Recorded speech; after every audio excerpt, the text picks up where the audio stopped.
you're probably working a bunch of different odd jobs before the pandemic started, but I know something that you did relatively regularly was you worked door at the Asbury Park Brewery, right?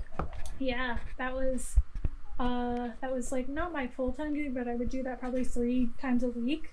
I worked there, and I worked for the Asbury Park Boardwalk, and like both of them are like acronized as APB, so it would always get confusing in my calendar. I'm like, wait, am I working at the brewery or the boardwalk? The brewery or the boardwalk? I miss checking IDs so much. I do not know what IDs look like anymore, other than my own. How many did you bust? A lot of people trying to pull fast ones on you?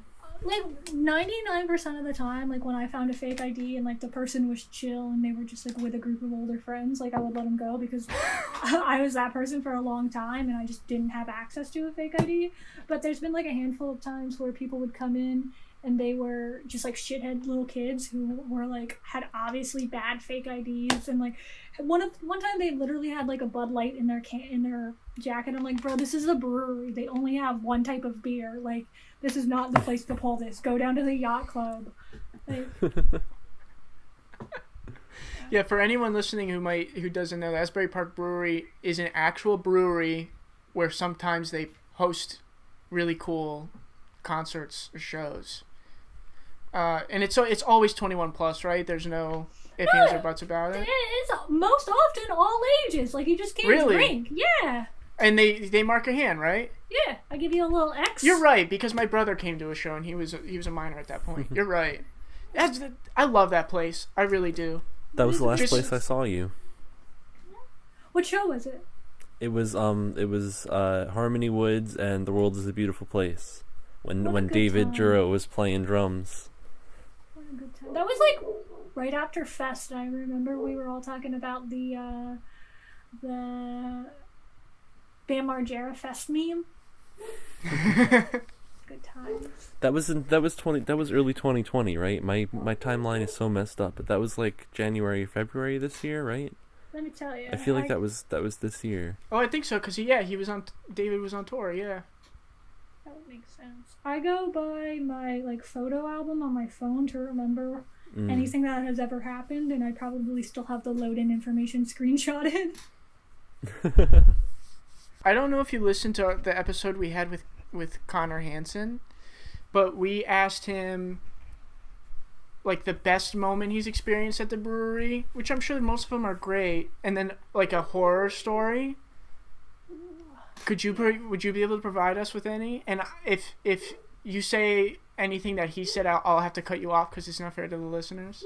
Okay. I was like, I was gonna ask if I could guess some of Connor's, because I know that the Foxing show was a highlight for him. Yeah, probably. That was his best. Yeah, of course. It was a cool show. I didn't mind it, but there are like some shows that I think Connor for a while tries to not work because they get kind of rowdy, and there are a lot of the like shore style shows.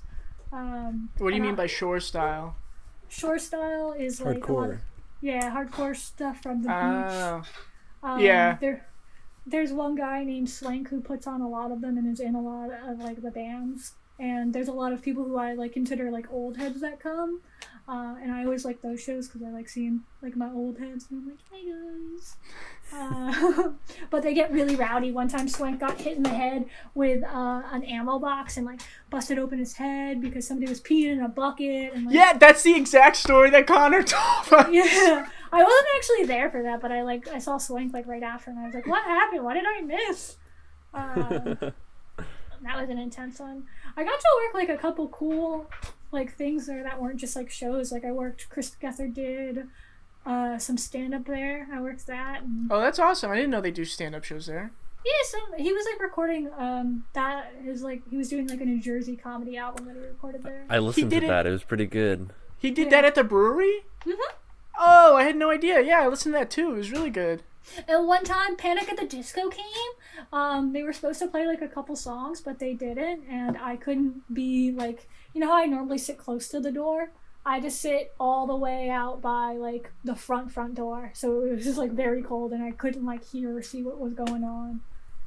But I did they get not to play? Like I don't know what they did. Like I knew that like 2 of them came with instruments. They were only there for like 30 minutes. But I want to call. I know it's not Patrick Starr. Why can I not remember the guy from Panic at Brendan Dinner? Urie.